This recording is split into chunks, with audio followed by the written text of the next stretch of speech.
Allô, bonjour la famille, bonjour la communauté. Encore une fois, moi, maman Yvette, je reviens afin qu'on puisse parler des troubles de la ménopause. Comme vous le savez, quand je viens, nous parlons de la situation en République démocratique du Congo et comment est-ce que cette insécurité peut affecter les mamans. Surtout, je veux parler, quand je dis maman, ce sont les femmes.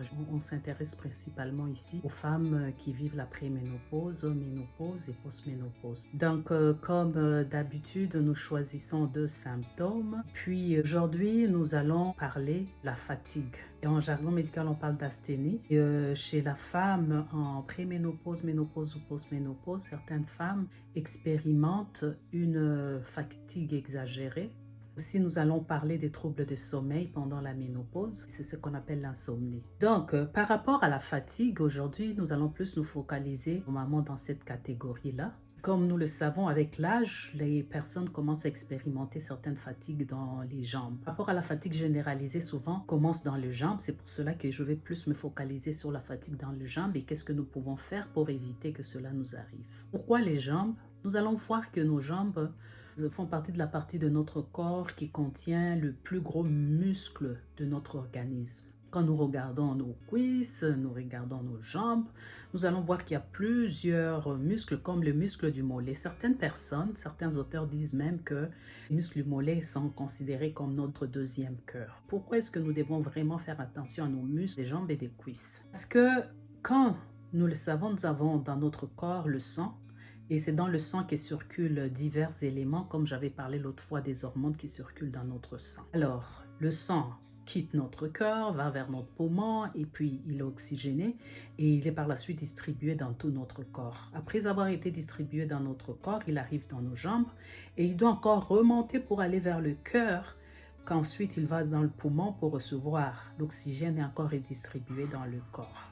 Dans le cas où nous avons des muscles qui sont déjà affaiblis avec l'âge parce qu'ils n'ont pas été bien entretenus, qu'est-ce qui se passe? Nos jambes ne jouent pas leur rôle de pouvoir propulser le sang vers la partie supérieure de notre corps. Donc, la personne qui n'arrive pas à envoyer le sang parce que ses muscles ne fonctionnent pas normalement pourrait se retrouver avec des problèmes de cœur. Vous vous rappelez que la dernière fois, nous avons parlé des hormones, spécialement de l'estrogène, qui diminue avec l'âge, surtout vers la période de préménopause, ménopause. Et avec cela, il y a des risques que nous puissions avoir des palpitations. Ajouté à cette situation que je viens de parler maintenant, quand nos muscles au niveau des membres inférieurs ne fonctionnent pas comme il se doit, le sang ne sera pas bien envoyé au niveau du cœur, donc le cœur va se retrouver un problème pour être en mesure de se contracter comme il se doit afin d'envoyer le sang dans le corps entier. Donc, avoir de muscles au niveau des jambes et des cuisses en bonne santé permet d'avoir une bonne santé cardiovasculaire. Aussi, ce sont les mêmes muscles des jambes qui envoient le sang vers le cœur et le cœur envoie le sang vers les cerveaux. Nos muscles de jambes ne fonctionnent pas normalement, nous n'aurons pas assez de sang vers notre cerveau. Et vous vous rappelez, par rapport à l'estrogène, j'avais parlé des récepteurs de l'estrogène au niveau de notre cerveau. Donc, dans les cas de la ménopause, non seulement nous aurons des problèmes dans notre cerveau parce que nous n'avons pas assez d'estrogène. Ensuite, en plus de cela, si nous avons des problèmes de faiblesse au niveau de muscles de jambes, nous aurons peu de sang. Donc, notre cerveau ne sera peu nourri et cela va nous créer encore d'autres préoccupations. Parlant de sommeil, on a constaté que certaines mamans font des insomnies. Lorsque nous avons une situation qui crée un stress dans notre organisme, cela augmente encore notre risque de manifester les symptômes de la ménopause. C'est le même principe par rapport à la faiblesse généralisée et à l'insomnie. Voyons voir maintenant ce qui se passe au Congo aujourd'hui. Comme nous le savons, la guerre continue. Le Congo a été encore une fois divisé en deux parties depuis le mois de janvier. Kivu, Nord Kivu, Sud Kivu, grande ville de Goma et de Bukavu se trouvent entre les mains de M23, les groupes de messieurs Nanga, leur financier, le Rwanda. Dans cette condition-là, la population qui vit dans cette partie de la République est en train de vivre des moments vraiment de perturbation, des moments de stress, parce qu'à chaque jour, on ramasse des morts, à chaque jour, les nouvelles changent. Voyons le fait que le M23 a pris ces territoires, cela ne signifie pas que le Congo de son côté, la République démocratique du Congo, ainsi que les Wazalendo, qui sont les groupes armés communautaires qui se battent pour récupérer les territoires, territoire ont baissé les bras. Ils continuent à se battre. Donc, à chaque jour, il y a de petites batailles qui se font dans les villages. Deux fois, il y a des incursions vers la ville, surtout de Bukavu. Et tout cela amène l'insécurité dans la vie familiale de plusieurs personnes, spécialement de nos mamans. Cela ne concerne pas seulement les mamans qui sont à l'est de la République. Nous toutes les mamans qui ont un lien avec la République démocratique du Congo, bien toute personne de bonne foi est affectée par cette situation, comme je l'ai dit, et c'est le cas principalement pour moi aussi. L'actualité aujourd'hui, c'est par rapport à ce concert qui a été annulé. Nos musiciens, comme vous le savez, nous les Congolais, nous sommes un pays qui est reconnu à travers notre bonne musique, la rumba et tout autre. Donc nos jeunes frères et nos enfants, qui sont des grands musiciens aujourd'hui, avaient prévu d'organiser un concert le 7 avril de cette année 2025. Malheureusement, j'ai appris que le concert a été reporté. Reporté pour quand? Nous n'en savons pas. La raison, selon ce que nous apprenons, c'est que le Rwanda, qui chaque 7 avril, depuis leur génocide, le Rwanda commémore chaque 7 avril tous ces gens-là qui étaient tués pendant la guerre. Ce que nous ne comprenons pas, c'est le fait que le Rwanda a son droit de commémorer ses morts, de faire toutes sortes d'événements par rapport aux morts qui ont eu lieu en 1994. Nous pensons que le Congo a aussi le droit de faire n'importe quoi cette journée-là, parce que cette journée-là n'appartient pas seulement au Rwanda. Mais ce qui semble un peu nous perturber, il y avait ce concert qui coïncide avec la même journée que la journée du génocide, les concerts qui devaient avoir lieu, je pense à Paris, vais me corriger si je me trompe, a été annulé. Tous ceux qui étaient partie prenante dans cet événement disent qu'ils le préfèrent ne pas organiser l'événement parce que ça coïncide avec la commémoration du génocide rwandais. Moi, la question que je me pose, est-ce que pendant cette journée-là, il y aura personne d'autre qui peut organiser quelconque événement dans le monde? Moi, je donne toujours l'exemple de Kinshasa, qui est une grande ville avec plusieurs zones.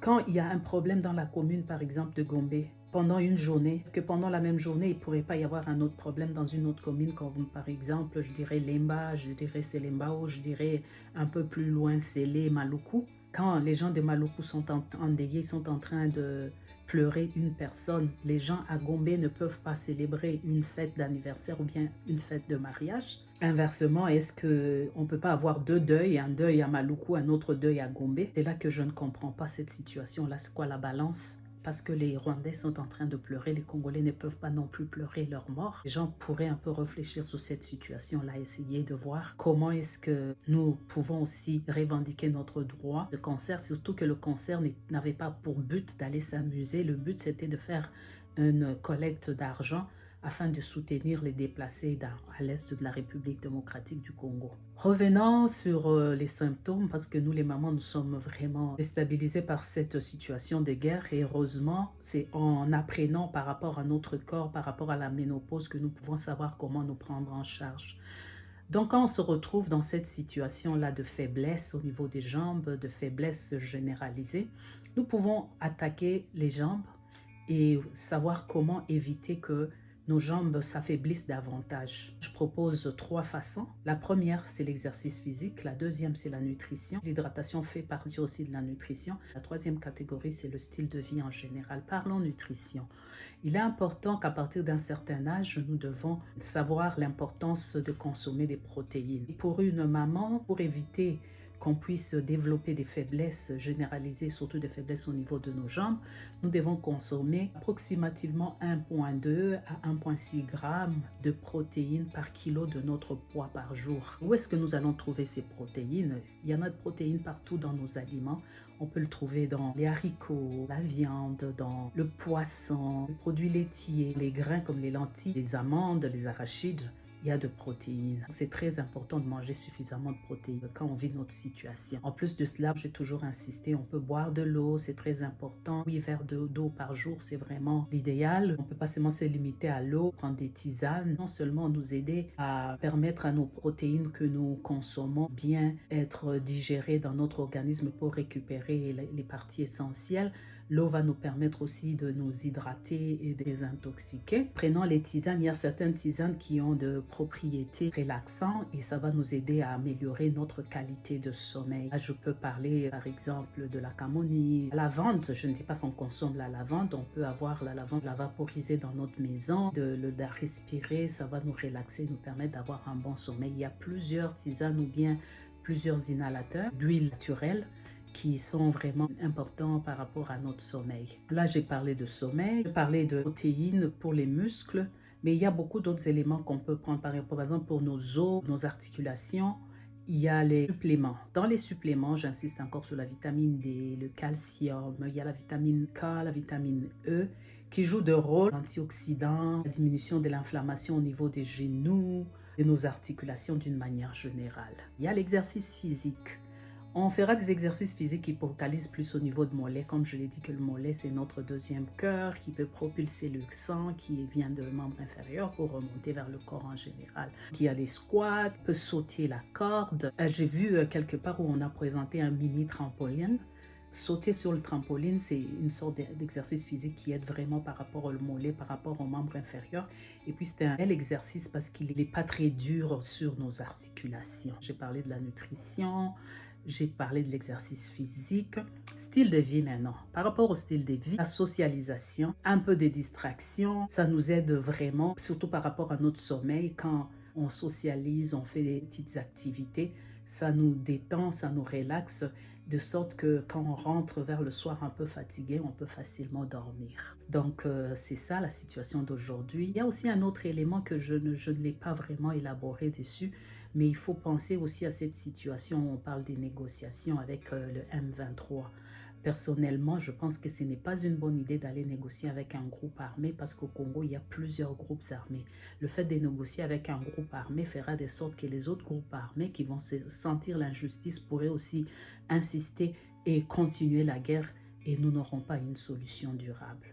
Donc, moi, personnellement, je ne connais pas la position des autres. J'aimerais que les gens puissent aussi partager par rapport à leur position. Je pense que le gouvernement au niveau de Kinshasa devrait maintenir sa position, ne pas chercher à négocier, chercher à changer les positions par rapport à ce qui a été entendu à Luanda, à Nairobi. S'il faut des négociations, il faut que ce soit dans les cadres des accords de Nairobi ou bien des accords de Luanda. Je vous remercie, que Dieu nous fasse grâce. Donc, nous ne voulons pas de la guerre, nous demandons la paix au Congo, nous demandons la justice. Que Dieu vous bénisse.